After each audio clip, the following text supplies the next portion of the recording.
kalau misalnya langsung udah ya langsung bilang assalamualaikum warahmatullahi wabarakatuh, hai sahabat kata, langsung tema kita hari ini gitu langsung itu apa ya? Nggak apa-apa.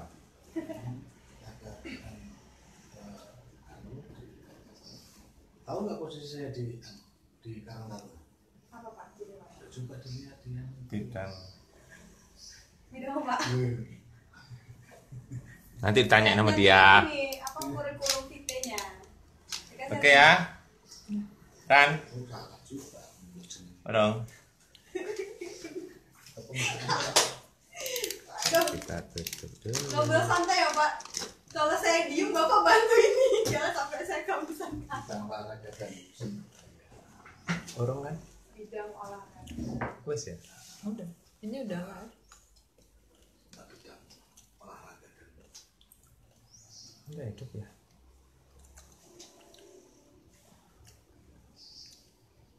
Sekaligus anggota ya, anggota Karang Taruna. Batin. Anggota apa pengurus? namanya pengurus. Oh, pengurus.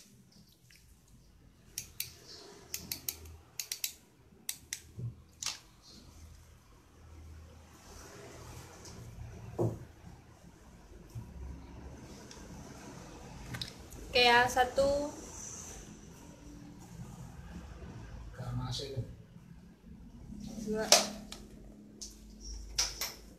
3. Ini udah ngerekam?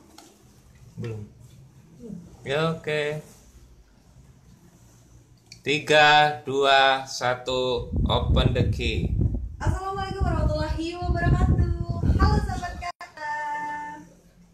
Nah kali ini kita kedatangan tamu pemantik kita, Bapak Fitri Radiono SIP. Halo Bapak. Ini seorang budayawan sekaligus anggota pengurus Karang Taruna di bidang olahraga, seni dan budaya. Apa kabarnya Pak? Alhamdulillah baik, Pak Yuri, Pak Rani. Nah, tema podcast kita kali ini temanya adalah seni reok Ponorogo, nilai dan peran dalam kehidupan. Nah, ini boleh memperkenalkan diri dulu Pak untuk teman-teman semua, khususnya sahabat Karta dan warga Kota Metro. Siapa sih Pak Fitri Radiono ini? Mungkin ada sebagian yang belum tahu. Boleh memperkenalkan diri Pak. Terima kasih Pak Rani. Ya, teman-teman Karang Taruna, kalau sekarang Karta, Iya. kalau dulu kan KTI. Iya. Karena kita pengurus lama Karang Taruna Indonesia, sekarang kita Karta Karang Taruna. Nama dari dulu saya Fitri Radiono. Ya, emang gak dengar Pak. Fitri itu bersih, walaupun saya orang Yang hitam. dengar, yang nonton Ya, bersih hati. yang Radiono itu diambil dari terah Bentar, orang aku jadi tua nonton saya, ya. Rah itu saya Karena ini kan dia mengambil kata Jadi dari adanya saya itu karena memang keturunan saya. Kebetulan juga saya lahir pas di Mbak Rani. Saya kebetulan Mohon maaf dulu. Pak, rekam nih HP-nya. Gak apa-apa. Gak apa-apa, langsung aja. Langsung aja. lanjut. Ya lanjut Pak ya. Lanjut ya. Ini masih perkenalan Mbak Rani ya. Perkenalan. Kebetulan saya bekerja di Pemda Kota Metro, tepatnya di Dinas Kepemudaan, Olahraga dan Pariwisata Kota Metro di bidang olahraga. Fotonya, Pak. Karena sebenarnya Foto dari di kecil HP. memang bukan budaya, kita memang olahragawan. Olahragawan. Itu olahraga. Jadi ke seni ini gimana Pak? Ya seni ya, seni itu kenapa saya sangat senang dengan seni, kenapa saya sangat kemudian bukan banting setir, tidak ada kata-kata banting setir.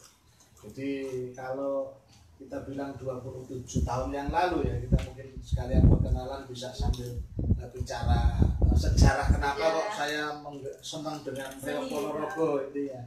Karena kalau bicara seni kan terlalu luas Pak, terlalu luas. Jadi kalau reok Ponorogo kebetulan yang saya geluti, yang kebetulan saya pahami, saya belajar di mana-mana, saya mencari literatur mengenai reok Ponorogo. Hanya kita bawa buku-bukunya itu kurang lebih 27 tahun yang lalu. Jadi pada saat itu memang ada saudara itu yang kebetulan menghitankan anaknya. Nah itu pertunjukannya reok Ponorogo. di situ unik sekali gitu. Saya lihat ada dadak merak yang begitu besar, ada kepala harimau. Yang pakai kok orangnya kecil gitu. Gimana caranya bisa kuat seperti itu? Ya itu gimana itu Pak? Nah, makanya itu yang membuat saya, ini seni ini unik sekali, menarik sekali ini. Bagaimana? Akhirnya memang kita terus belajar gitu. Belajar sampai dengan tahun 2003. Di 2003 itu kebetulan saya main ke Dinas Pariwisata Kabupaten Ponorogo. Nah, saya mendapatkan buku ini. Ini buku pedoman dasar kesenian Reok Ponorogo. Nah, ternyata di dalam buku ini dijelaskan sejarah Reok Ponorogo itu seperti apa. Dulu bagaimana Reok Ponorogo itu dari mulai awal terbentuk ataupun tercipta sebuah kesenian Reok Ponorogo seperti apa. Dan ternyata setelah saya baca, saya renungi, kemudian saya padukan dengan buku-buku yang lain, ternyata Reok Ponorogo itu adalah tuntunan jalan hidup kita. Jadi ada istilahnya seni reok itu dalam kehidupan sehari-hari ada maknanya gitu ya. Jadi kalau Reok Ponorogo sendiri itu di dalam pedoman dasar ini, ketika Bupati Ponorogo pertama Bathara Katong itu yang merupakan adik daripada Raden Patah, raja ataupun Raja Demak, kerajaan Islam pertama yang ada di Indonesia pada saat itu, runtuhnya ataupun menyurutnya kerajaan Majapahit, berdiri Demak itu yang Raden Patah. Bathara Katong itu yang nama kecilnya Pangeran Harakali itu kan adiknya dari Raden Patah itu sendiri. Itu ternyata menyebarkan agama Islam pertama melalui ini. Melalui seni. Ya, jadi melalui Reok Ponorogo ini. Jadi reok itu menurut Bathara Katong, menurut Bupati pertama Ponorogo waktu itu, reok itu artinya reokun dalam bahasa Arab. Reokun. Nah, jadinya reokun itu artinya bermakna sebelumnya. Reokun itu perjalanan hidup manusia yang berhubungan dengan noda, dosa, kemaksiatan dan semuanya kembali kepada jalan yang benar dan akhirnya menjadi manusia muslim yang sejati. Itu reokun. Jadi di dalam kamus pemikiran saya sendiri, begitu saya baca itu bergetar hati saya, Bang. Berarti orang reok itu adalah orang yang kembali kepada jalan yang benar. nih Pak, Kenapa Bapak tuh memilih seni reok? Kan masih ada tuh seni-seni lainnya kayak misalnya seni wayang atau seni lainnya gitu. Kenapa memilih seni reok? Nah ini makanya saya sedikit cerita tadi sejarah Reok Ponorogo yang saya ketahui. Karena kalau dari awal yang namanya reok itu sangat identik dengan pertama ilmu kanuragan yang ibaratnya dunia hitam. Misalkan untuk mengangkat dadak merak itu harus dipasang susuk misalnya. Maksudnya gitu Bang? Tidak. Tidak, itu setelah kita pelajari tidak harus ya, karena memang manusia itu kan dua. Manusia itu ketika mau mengambil ataupun memperjuangkan tujuannya itu ada dua cara yang baik dan cara yang sama, cara alami dan cara yang instan. Sama kayak misalnya sama reok di itu kan dadak merak itu juga seperti itu kan hasil karya cipta nenek moyang leluhur kita dulu, itu tidak asal buat Mbak, nggak bisa. Jadi yang gede, yang apa sih di barongan, itu dadak merak itu dadak merak namanya. Dadak merak itu kan terdiri dari kepalanya. Kepala singa itu kalau nggak itu salah. harimau. Harimau. Di kepala harimau, situ ada bulu merah. Di atas itu kan tingginya kalau standar pentas itu 2,20 meter, ada yang buat 2,50 meter, bahkan ada yang buat diameternya sampai 3 meter. Nah, kepalanya itu ada yang 60-70 cm, ada bahkan sekarang sudah berkembang sampai 1 meter gede. Dan itu beratnya berapa Pak? Ya kurang lebih di atas 60 kg. 60 kilo, dan itu diangkat oleh satu orang apa ya? Satu orang menggunakan gigi. Nah itu gimana caranya Pak? Nah, supaya dia tuh kuat gitu. Terus saya lihat tuh pernah tuh lihat tuh reok ya. Yang angkat tuh badannya tuh nggak gede, tapi tuh dia kayak kuat gitu Pak. Itu makanya kenapa kan, Pak? Pakai bisnis apa jangan-jangan? Itu tergantung bagaimana kita. Bagaimana kita mau mengambil sebuah tujuan itu. Ketika itu sebenarnya kita lakukan dengan olahraga rutin, itu juga akan bisa dilatih. Nah, tetapi terkadang manusia itu kan cenderung pengennya yang cepat. Iya, yang instan gitu. Ya instan. Akhirnya ya sudah dikasih ilmu, linggis, apa namanya, lehernya dipasang linggis, kakinya lah, kita kan kuat. Oh, jadi ada triknya, kirain Ya kayak ibaratnya loh. Itu ibarat. kalau cara yang instan itu kan seperti itu. Tapi kalau cara yang alami yang tidak bertentangan dengan agama, tidak bertentangan dengan asli kehidupan kita sebagai manusia, itu ya kita latihan. Latihannya gimana? Seperti olahraga itu. Pertama kita angkat yang kecil dulu. Pakai gigi itu Pak. Ya kalau gigi itu kan begini, gigi itu ciptaan Gusti Allah, ciptaan yang Maha Kuasa. Kita hanya bisa merawat, tidak bisa menentukan gigi kita itu harus tumbuhnya berapa. Nah intinya, kalau memang pengen giginya sehat ya rajin gosok gigi. Nah terus kemudian kalau orang dulu itu ada namanya nyinam. Nyinam, tahu nggak nyinam? Yang merah-merah itu. Ayo pakai apa ini? Ya, Nah, ini ya. ada pakai jegulnya pakai apa namanya bako. Nah itu kan sebenarnya supaya giginya kuat, giginya tidak dimakan ular di berarti gitu. Karena memang kekuatan utama seorang pembarong itu di gigi, setirnya itu di gigi. Kalau ada anak muda sekarang kan pasti malu dong Pak kalau Nina kan yang nah, ya, itu. pegang remnya Nah, pasti jadi muda-muda. gini deh, jadi gini. Kenapa kok saya mengambil tema pertamanya adalah Rio Ponorogo sejarah. Nah, semua itu harusnya kita pelajari dari sejarahnya itu, Pak. Nah, kenapa? Tadi Rio Ponorogo, kenapa saya senang? Karena sejarah Rio itu ternyata sejarah penyebaran agama Islam, sejarah apa namanya hadirnya seorang wali di situ. Nah, intinya kan begitu. Jadi ada cerita yang kadang-kadang tidak tersampaikan kepada orang yang hobi atau orang yang senang dengan itu sendiri. Sama dengan itu tadi. Kenapa Minang sekarang tidak tidak populer? Nah mungkin ada cara yang lain. Cara yang sekarang Oke, gitu, Pak. kalau caranya sekarang saya tidak mungkin sikat gigi mungkin kalau Iya, yang sekarang kalau kan. sekarang, ya. Adanya sikat gigi. Tapi pada dulu kan memang tidak ada pasta gigi, tidak ada sikat gigi. Hanya orang dulu pakai Minang itu. Nah bagaimana? Nah sejarahnya Minang itu harus dipelajari. Oh, jadi Itu harus mengenal sejarah dulu Pak. Ya, Tapi kan di masa sekarang nih Pak, generasi milenial mungkin tuh males gitu loh Pak dengerin sejarah tuh bosen gitu. Nah itu gimana tuh Pak? Nah itu tugas kita Pak. Nggak bisa. Jadi nggak bisa. Semua yang kita lakukan, semua yang kita harus kita idolakan, semua yang kita akan lakukan itu harus memang kita pelajari dulu, kita lihat dulu sejarah. Dan yakin saja seni itu misalnya itu sejarah seni ya, atau kalau yang lain mungkin silakan lah, kebiasaan yang lain. Ketika itu bertentangan sejarahnya ataupun bertentangan dengan kehidupan, bertentangan dengan norma, bertentangan dengan aturan-aturan agama dan masyarakat, itu pasti akan ditinggalkan. Nah, kalau yang masih digunakan itu berarti masih ada relevansinya dengan kehidupan kita. Nah itu tuh yang harus kita yakini. Oleh karenanya seni Rio Ponorogo sendiri kalau yang di dalam kehidupan ini kan semakin kayaknya kan menjadi idola.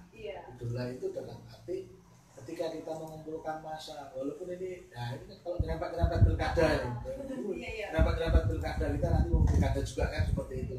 Nah ini kadang-kadang reog itu hanya digunakan sebagai alat. Iya, untuk promosi ya. Nah, ya itu saja kadang-kadang. Nah, setelah itu senimannya nggak diperhatikan. Reaknya aja yang di tapi senimannya nggak di-open gitu ya. Yes. Kalau mau kampanye saja pakai reog, mau daftar ke KPU pakai reog. Setelah jadi pimpinan, udah biarin aja. Dilupakan gitu. Sama dengan seni yang lain sebenarnya itu. Nah, jadi kita harus mulai mengenalkan reog itu sendiri kepada generasi muda, generasi milenial. Makanya ketika Karang Taruna mengambil tema ini, saya sangat bersemangat. Bahkan ini gila ini pengurus Karang Taruna yang saat ini nih, gila nih, kok bisa ngambilnya padahal ini di Lampung nih. Aku nggak ada seni budaya kan banyak tuh seni-seni lainnya kan Pak ya, selain seni reog khususnya di Metro ini kan kita juga punya Lampung ya, itu kan ada seni lainnya khusus daerah gitu. Kenapa Makanya kan begini, ngambilnya seni reok gitu? Pak Rani, kita harus berpikir secara lebih luas bahwa seni reok Ponorogo itu bukan seninya orang Ponorogo, bukan seninya orang Jawa. Seni reok Ponorogo punya kita orang Indonesia. Sekarang kalau kita mau jujur-jujuran, siapa yang punya garis resmi murni, misalkan orang Lampung yang murni, bapaknya Lampung, ibunya Lampung, hanya tok di situ. Terus orang Jawa kan tidak toh, ya mungkin kalaupun ada hanya sangat-sangat kecil. Tapi sekarang kita harus intinya terbuka pikiran kita harus jujur. Tidak ada yang murni dalam arti orang Jawa sudah banyak yang nikah dengan orang Lampung. Orang Lampung banyak orang nikah dengan Kalimantan, semuanya berbaur. Makanya kenapa kita tidak boleh mengkotak-kotakan itu seninya orang Lampung saja, itu seninya orang Jawa saja. Jangan. Nah, pengkotak-kotaan itulah sebenarnya penjajahan secara seni, penjajahan secara pola pikir kita dari bangsa luar supaya seninya orang luar masuk yang tidak sesuai dengan norma-norma adat istiadat kita orang Indonesia, orang ketimuran. Itu yang harus kita pikirkan. Makanya Ponorogo itu kabupaten. Biasanya Ponorogo itu kan punya jadi, orang Jawa gitu. Kita kan di Lampung, kenapa? Berbicaranya, makanya itu kita harus meluruskan itu. Sekarang, terus kalau misalkan seperti itu, terus kalau orang Bali, terus misalkan ada orang Padang mengembangkan tari sige pengutan kita, tari sembah kita, kemudian main cetek kita, apakah itu salah? Enggak, justru iya kan? Senang, ya? Nah, makanya itulah sebuah keindahan Indonesia. Makanya kita harus mulai membuka nih cakrawala berpikirnya para pemuda-pemudi ini, mungkin lewat ini. Kita harus mulai membuka bahwa seni budaya tradisional Indonesia itu jangan dikotak-kotakkan. Jangan dikotak-kotakkan. Dalam arti, ketika di Lampung, ketika kita di Metro lah sebetulnya kecil, wilayah daripada Lampung, muatan lokalnya yang harus kita pelajari terlebih dahulu dalam sekolah itu seni Lampung. Kita harus tahu aksara Lampung, kita harus tahu bahasa Lampung, kita harus tahu seni-seni Lampung asli yang memang ada dulu nenek moyang Lampung yang ada di sini. Tetapi pada saat pengembangannya kita juga tidak boleh, kalau di sini hanya bolehnya nari ini, kalau ini hanya hiburannya ini, karena ya itulah yang akan mengkotak-kotakkan kita sehingga kita akan terpecah belah. Apalagi kalau melihat sejarah berdirinya kota Metro. Kan banyak tuh suku-suku lainnya ya, nggak cuma suku Lampung. Kota Metro itu terbentuk karena kolonisasi. Iya, betul. Kolonisasi itu apa? Orang dari luar dimasukkan ke Metro ini, nebang alas, babat alas buat bedengan-bedengan. Makanya di Metro ini kita bedeng semua. Ada bedeng 26, 25 dan lain-lain. Nah intinya, itu mereka datang itu kan membawa seninya masing-masing dari daerahnya. Nah oleh karenanya kalau saya sering sih melihat tulisan-tulisan Sekjen Karang Taruna yang sekarang Pak Peri itu sering Metro Pelangi protes sama ini ya. Terus Metro itu berwarna. Nah itulah Metro. Gitu Konsepnya tuh punya kota kecil tapi Indonesia mini. Indonesia banyak seni budaya, banyak suku dan lain-lain yang hidup di kota Metro ini. Nah itu yang insya Allah akan menjadi modal kita sebagai warga kota Metro mengembangkan itu sebagai kota pendidikan dan pariwisata nantinya gitu, di mana orang datang nanti ke Metro itu ya nyaman, senang dan lain-lain. Nah itu ya, jadi kalau di awal itulah perkenalan sejarah dari latar belakang saya sendiri. Kalau saya sendiri memang tidak di awal keluarga lahir dari keluarga yang bukan seni, Oh bukan seni, kirain dari seni, kirain bapak itu memang jiwanya jiwa seni Kebetulan yang ya, ada. tapi nggak tahu saya memang begitu baca buku ini Langsung. itu saya oh ini berarti bisa menjadi sebuah cita-cita hidup. Karena kalau cita-cita kecil saya itu ini saya itu pengen jadi kiai, Jadi kiai. bisa ceramah, bisa. Tapi kebetulan karena hidup saya mungkin di jalan, nah, saya nggak bisa kalau suruh khotbah di masjid nggak bisa. Karena juga pantas, Iya. mau pakaiannya itu murahnya itu masuk khotbah di masjid. Akhirnya apa? Kita mencoba menyampaikan kebenaran-kebenaran itu di atas panggung Iya. dengan modal Melalui belakon. seni. Ini melalui seni Iya. ini loh, gini loh. Ini loh, reok. Kalau mau mabuk-mabuk jangan direok.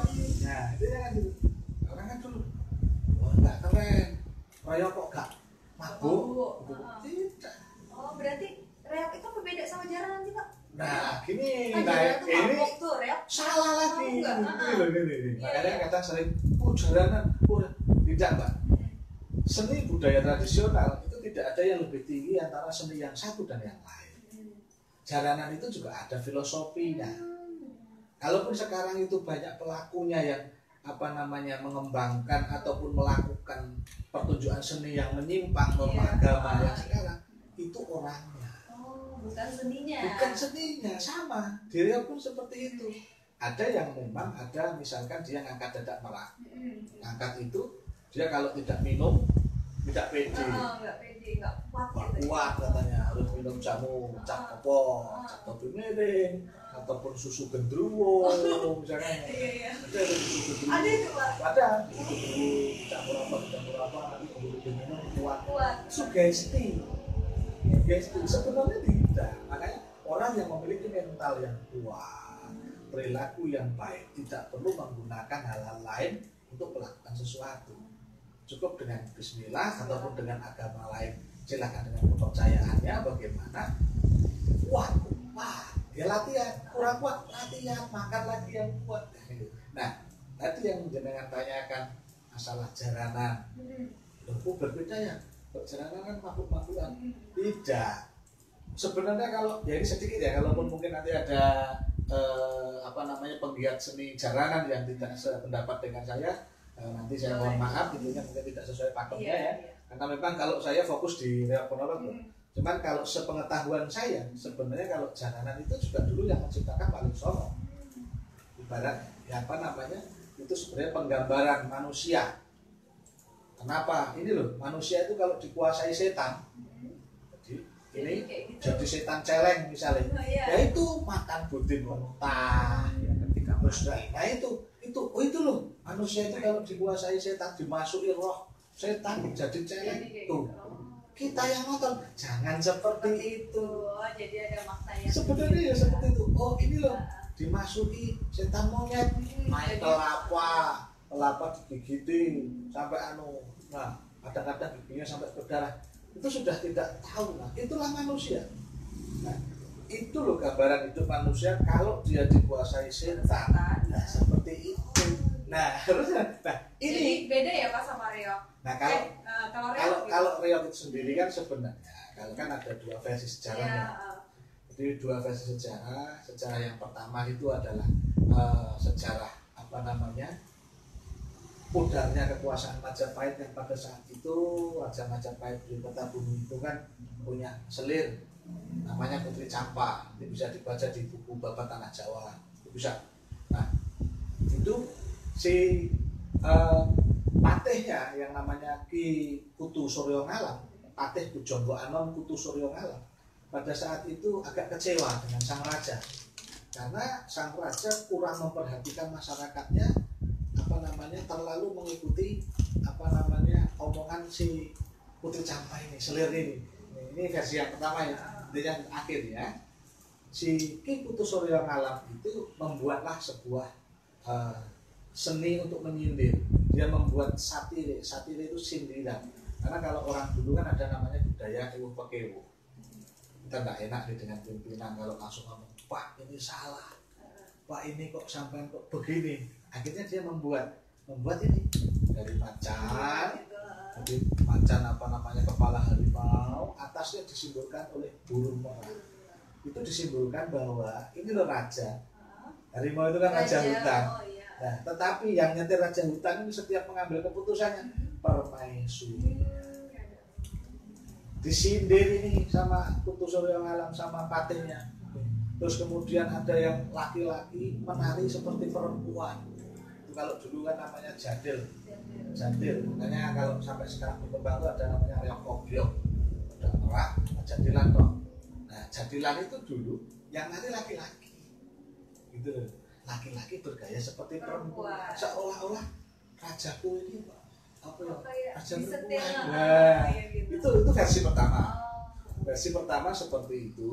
Jadi berbeda dengan yang sekarang. Apa namanya? Juga jangan salah mengartikan emansipasi wanita. Jangan salah mengartikan emansipasi wanita. Boleh kok wanita itu jadi pemimpin. Boleh kok wanita itu apa namanya? Selain pemimpin sholat loh kalau dalam agama Islam ya. Nah, intinya yang disimbolkan oleh Kutu Suryo Ngalam ini kan mencampuri terlalu dalam. Semua keputusan harus laporan kanjeng. Nah, ini kan permaisuri enggak. Nah, itu akhirnya yang membuat mungkin selek lah ibaratnya tidak pas dengan bawahannya. Itu versi pertama. Versi yang kedua itu versi yang Bathara Katon. Itu yang reok yang dilegendakan oleh Ki Ageng Mirah. Ki Ageng Mirah itu sahabatnya Bathara Katon. Nah, itu diceritakan ada kerajaan Bantarangin. Ada kerajaan Bantarangin dengan rajanya namanya Klono Sewandono. Nah, itu bujang, Banten. Ya kalau sekarang mungkin mirip-mirip saya lah. Berarti kan gitu misalnya Klono Sewandono. Jadi intinya Klono Sewandono itu raja bujang. Tidak punya istri. Nah, dia pengen menikahi anak raja Kediri yang namanya Putri Songgolangit. Nah, Songgolangit itu ya kalau sekarang artis siapa ya? Artis nggak ada yang cantik kalau sekarang. Siapa sih? Prilly Latuconsina. Prilly Kegemukan. Kurang tinggi. Jessica Mila yang pemain GGS itu apa? Waduh, saya nggak pernah lihat gitu. Kalau dulu Tamara Blesenski lah. Tamara Blesenski, mirip Tamara Blesenski. Langsung tutupnya dalam dulu. Atau Tamara sekarang kan udah jelek. Iya. Intinya gitu. Prabu Klono Sewandono itu pengen melamar itu. Pengen melamar Putri Kediri ini versi yang kedua.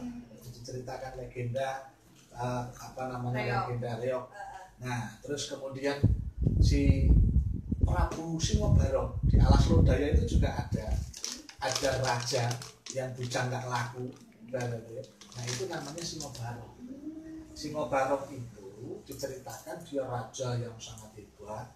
Dia pertama bisa merubah dirinya menjadi harimau. Tetapi karena tidak sempurna menuntut ilmunya, pada saat dia merubah dirinya menjadi manusia lagi, kepalanya tidak berubah. Jadi kepalanya tetap harimau. Nah, badannya manusia. Nah, itu penguasa Alas Lodaya. Diceritakan dari Bantarangin itu kalau mau ke Kediri, itu kalau di dalam sejarahnya kedua itu melewati Alas Lodaya itu. Nah, Raja Bujang ini si Singobarong ini juga pengen nikahi Putri Songgolangit itu. Akhirnya mereka bersama-sama melamar Dewi Songgolangit tadinya. Karena Songgolangit ini tidak mau mengecewakan kedua raja itu, Songgolangit meminta mahar. Dia meminta serah-serahan. Pertama dia minta kuda kembar 144 yang sama, baik kukunya, kakinya, pokoknya minta kuda kembar. Pokoknya dia minta syarat yang aneh-aneh. Terus kemudian meminta binatang berkepala dua. Nah, iya nih, karena memang mau nolak dua-duanya. Tapi dengan cara yang halus lah. Nah, itu. Nah, terus yang ketiga, dia pengen disajikan sebuah tontonan yang belum ada di dunia. Nah, saya berpikir nih, akhirnya berpikir ini. Klono Sewandono berpikir, Singobarong berpikir.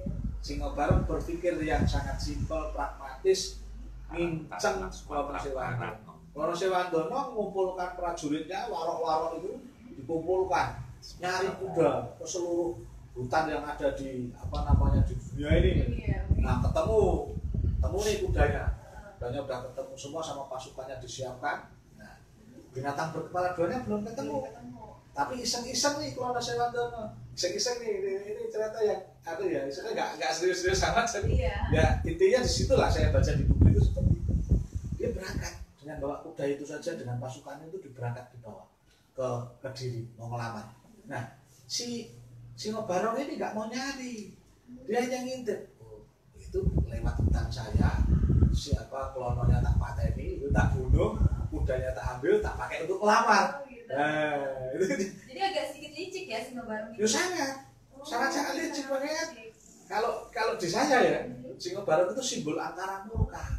Makanya ketika orang keburukan ya, simbol angkara murka. Makanya ketika orang bisa menggunakan dadak merah itu berarti bisa mengekang hawa nafsu. Makanya ketika ada pejabat misalnya, ketika ada teman yang dinaikkan di atas dadak merah, itu simbolnya adalah penguasaan hawa nafsu. Jadi bisa menguasai dadak merah, bisa menguasai hawa nafsu. Nah, singkat cerita, akhirnya terjadi pertempuran yang sangat hebat. Jadi Klono Sewandono itu bertempur dengan Patih Pujogoanomo, bertempur dengan Singobarong, hampir kalah itu, karena memang ilmunya sangat sakti. Nah, akhirnya Klono Sewandono ini punya lah senjata yang memang betul-betul luar biasa, namanya Cemeti Samandiman. Cemeti itu pecut. Pecut, Cemeti Samandiman itu apa namanya? Singobarong itu begitu dipukul pakai pecut itu lumpuh, nggak bisa ngapa-ngapain. Klono Sewandono berpikir, karena si Singobarong ini pada saat apa namanya di kerajaannya kan karena nggak pernah mandi, kan kutunya sangat banyak. Pada saat itu kan beliau itu diberi apa namanya burung merak. Jadi dimanapun Prabu Singobarong itu burung merak selalu bertengger di pundaknya untuk makan kutunya itu supaya dia tidak bergatelan. Jadi pada saat perang itu burung meraknya juga tetap diambil orang. Nah, pada saat dipukul menggunakan cemeti itu jadi satu. Burung meraknya di atasnya itu nempel kepala di. Tapi badannya badan manusia. Nah itulah disimbolkan, terus berpikir proses. Oh jangan-jangan ini yang dimaui sang putri Pujangatiku. Nah dibawalah ke Kediri. Ini sambil jalan itu, dan sambil iring-iring. Makanya di dalam pentas tari Ponorogo itu ada namanya iring-iring Panaraga. Nah iring-iring itu sebenarnya adalah simbol kemenangan Klono Sewandono yang membawa pasukan berkudanya, di belakangnya ada dadak merahnya. Nah itu untuk sebagai serah-serahan dari Sembul Langit supaya mau dilamar oleh Klono Sewandono. Itu versi yang kedua. Jadi ya kedua versi itu intinya mana yang dipercaya monggo, makna yang ya silakan. Tapi pada intinya ya itulah yang Ponorogo sekilas. Kalaupun apa namanya masih banyak yang ada versi-versi lain itu. Tapi kita sebagai pemuda, kemudian apa generasi milenial paham sejarah dulu, terus kemudian baru kita menentukan oh berarti ini bisa.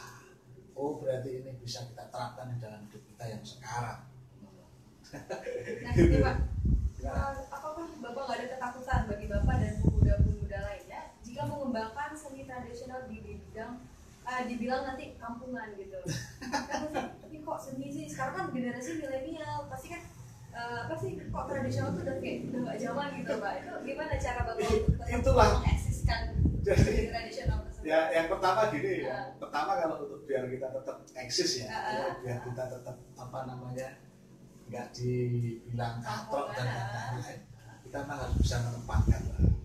Kita harus bisa menempatkan diri di mana tradisional itu seperti apa toh.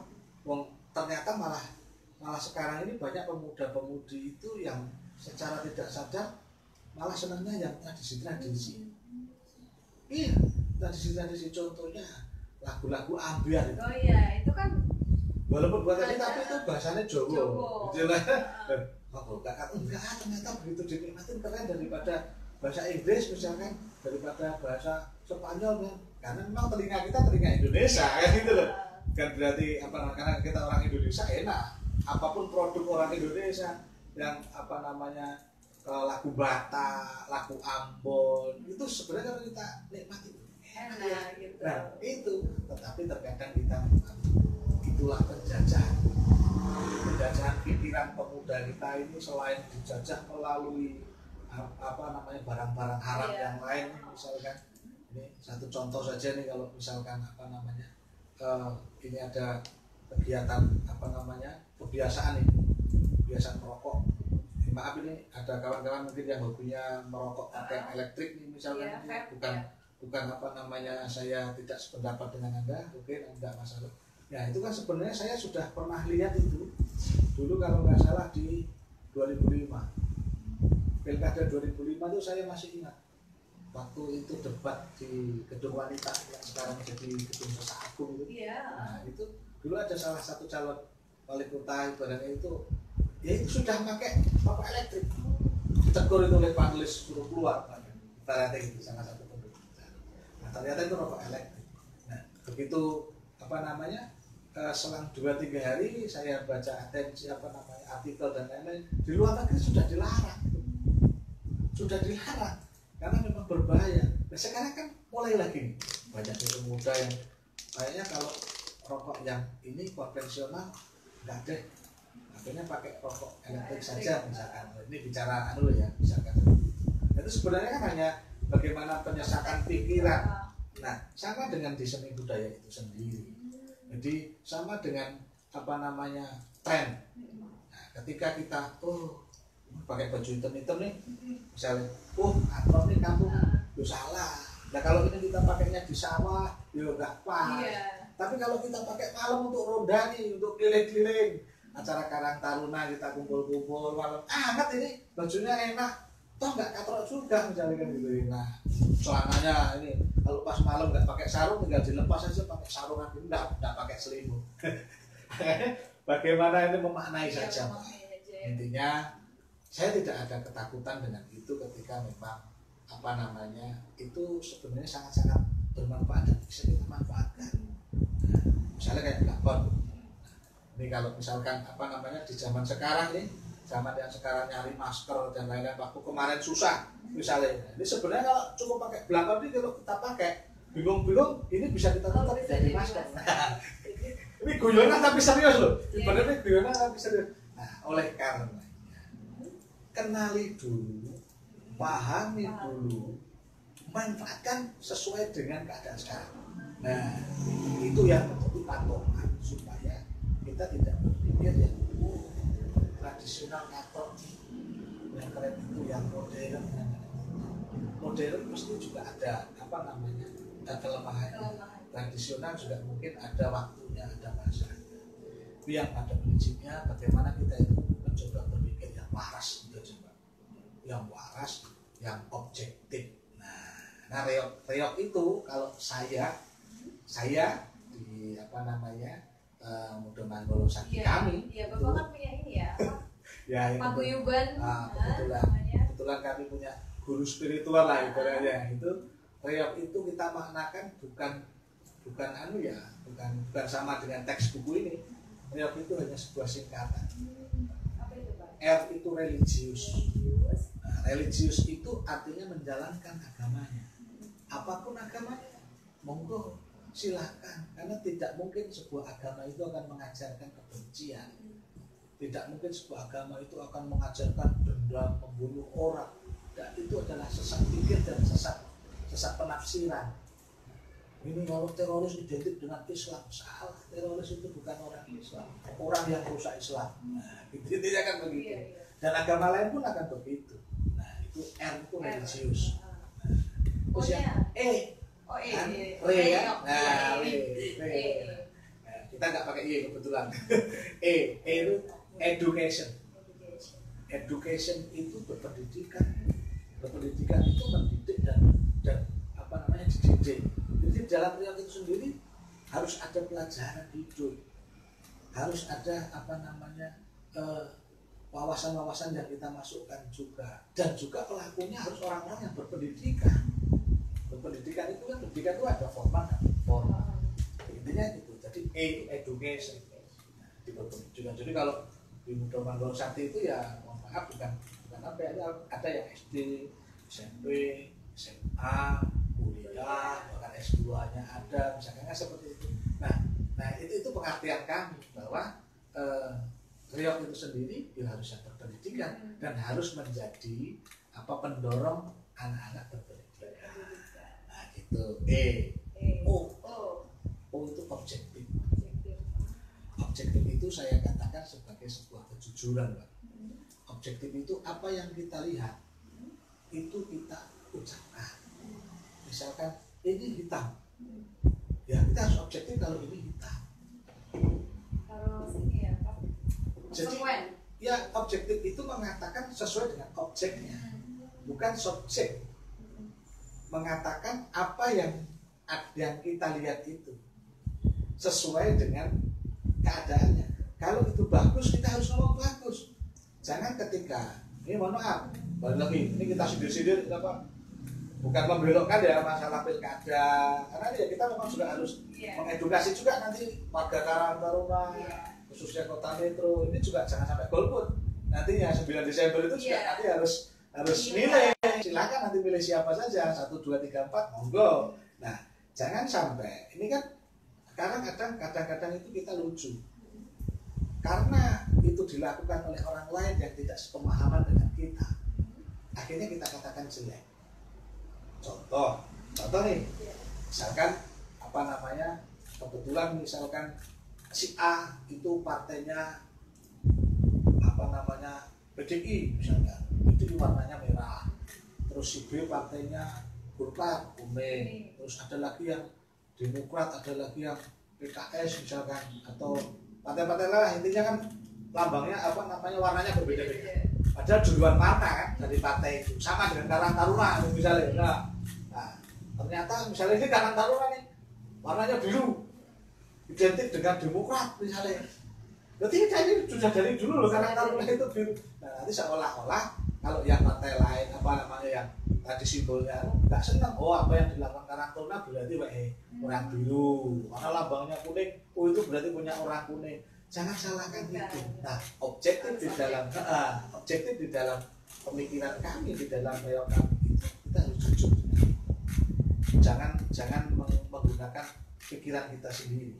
Ya itu apa adanya. Apa adanya yang diomongin. Iya.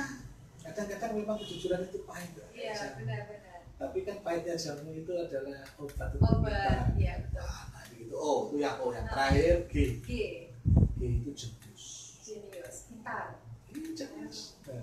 Orang riok itu tidak mungkin nggak pintar. Karena apa? Kalau nggak pintar dia nggak bisa joget, dia nggak bisa lari, dia nggak bisa sambil itu sepele. Hanya 2 ting. Nah itu kalau orang nggak jenius kan nggak pintar. Iya. Nah itu riok makna riok apa? Menurut kami sendiri, menurut kami itu jadi religius, education, objektif, jenius. Nah dan yang paling jenius itu orang yang mau nanya. Nggak sadar kan? Orang yang mau nanya riok itu apa, itu orang yang paling jenius. Dan saya jenius nih. Ini saya nanya riok. Kalau di kami yang jenius yang nanggap, orang yang mau nanggap riok itu orang jenius, gitu kan gitu. Ini guyon tak bisa sampai gitu. Jadi riok itu sendiri itu.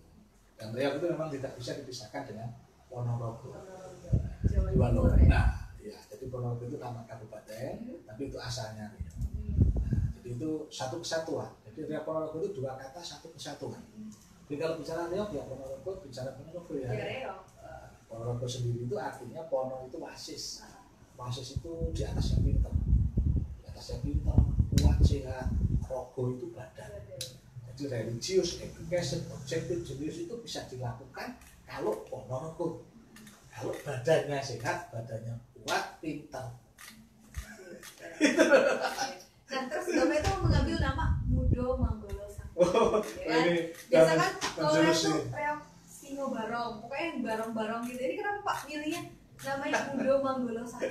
Ini apa arti dari Mudo Manggolo Sakti itu? Ini kalau menurut si Padepokan, kita sendiri menggunakan nama Padepokan di itu sebenarnya bukan rata-rata kan Padepokan, sanggar seni tari, sanggar seni reok singo gitu misalkan kan. kami sendiri memang dulu mengambil nama Mudo Manggolo Sakti. Itu Mudo itu artinya pemuda, Manggolo itu pemimpin, Manggolo itu pemimpin tertinggi, bisa dilihat di kamus itu Manggolo. Nah terus Sakti, Sakti itu punya kemampuan di atas yang lain, punya apa namanya kemampuan, pokoknya punya segala cara lah, intinya ya hebat daripada yang lain. Nah, makanya saya beri nama Mudo Manggolo Sakti, itu artinya pemimpin muda yang memiliki kemampuan di atas yang lain. Harapannya semua yang bergabung, semua yang kita menuntut ilmu di padepokan kami itu saling asah, saling asih, saling asuh, kita belajar bersama supaya nantinya memang menjadi pemimpin-pemimpin muda yang hebat, pemimpin muda yang berkarakter, intinya gitu. Itu. Nah singonya sendiri, ini nggak taruh di gambar, taruh di baju, ya, taruh di baju ya. Ini singonya gambarnya saja. Intinya kan begitu ya. Ya mungkin identik dengan itu. Karena saya sendiri kalau kadang-kadang guyon, ini guyon. Kalau ada orang-orang budaya-budaya yang lain, mohon maaf mungkin saya kalau kurang berkenan, kurang pas, kadang-kadang kita juga bingung, Pak.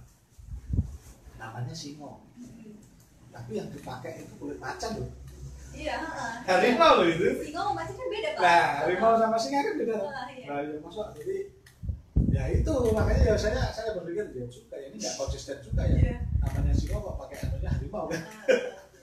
Itu loh sebenarnya ya guyon-guyon, tapi bukan menyalahkan, bukan juga pembeda, bukan, tapi memang hasil daripada obrolan, hasil daripada kita belajar itu kita gini aja lah, karena kita memang lihatnya adalah education, mendidik bagaimana kalau yang dididik itu nanti betul-betul disiapkan menjadi pemimpin-pemimpin muda yang memang luar biasa lah, yang sakti, namanya Mudo Manggolo Sakti. Itu sekilas profil kalau untuk padepokan saya sendiri dengan sama kawan-kawan. Tapi pada prinsipnya kalau namanya seni dan ponorogo secara umum itu kan gambaran dari awal sejarahnya seperti itu, ada sejarah yang versi Batarangin, ada yang versi Ki Kutu Solo Malang, ada dua sekarang. Bahkan sekarang sudah mulai berkembang lagi. Saya belajar dari ini hadiah dari Pak Kepala Jurusan, ini Ketua Jurusan Pendidikan Agama Islam Universitas Muhammadiyah Ponorogo Umum, ini Pak Dr. Widodo Kurnianto, buku karya beliau. Ini bahkan di sini sudah mulai ada namanya reok santri. Nah, ini perkembangan ada perkembangan santri dan lain-lain. Nah, intinya ya memang bagaimana seni budaya itu sendiri itu bisa berkembang, kemudian tetap lestari, tetap eksis. Nah, itu ketika memang seni itu sendiri tidak bertentangan dengan norma dan agama yang kita anut. Intinya seperti itu. Ini Pak, harapan Bapak sendiri sebagai penggiat seni di masa pandemi saat ini kan mungkin yang paling berdampak itu kan seni ya Pak ya. Saya sebenarnya males ngomong itu Pak. Karena masa pandemi itu organ nggak boleh. Terus mungkin dari Bapak sendiri ya, Mudo Manggolo Sakti sebelum dan sesudah pandemi itu kan sangat berbeda ya. Kalau sebelum pandemi kan mungkin banyak job. Kalau sekarang kan mungkin ya gimana kita harus mengikuti aturan gitu kan Pak. Gimana Pak harapan Bapak? Nah ini kadang-kadang ya bukan masalah saya nggak senang dengan pemimpin yang sekarang ya. Memang kadang-kadang kalau pemimpin itu tidak lain dari seni, itu ya nggak ya kita tidak ngerti perasaan loh ini. Mohon maaf ini kalau ada yang salah ya. Seni itu kalau saya artikan itu senang turwani. Kalau bahasa Indonesia itu senang dan berani. Iya, orang kalau sudah bicara seni itu senang, harus senang dulu, terus wani, ya wani. Karena kalau pemimpin itu lahir dari seni, itu pasti orangnya menyenangkan dan orangnya wanian. Wani, berani tampil di depan, berani, karena memang gitu. Di masa pandemi ini kita sudah banyak ya, misalkan kumpul-kumpul nih, misalkan kumpul orang seni. Jadi mohon maaf ini memang banyak yang mati. Kalau sekarang ini ibaratnya seniman-seniman itu banyak yang motornya ditarik leasing, mobilnya ditarik leasing dan lain-lain. Nah, terus akhirnya bantuannya ya kadang-kadang enggak, beda-beda masing-masing daerah, misalnya tanggapan nggak boleh, tapi kalau kira-kira acara-acara yang formal punya pemerintah baru boleh. Nah, ini kadang-kadang saya sendiri sebagai pelaku seni, pekerja seni, yo seniman misalnya, ini seharusnya pemerintah itu malah memanfaatkan seni itu untuk berkampanye melawan COVID-19. Harusnya begitu malahan. Misalkan pemerintah nih melalui dinas apa, atau mungkin pemerintah sendiri, atau melalui dirjen apa, tanggap wayang lah taruh misalkan.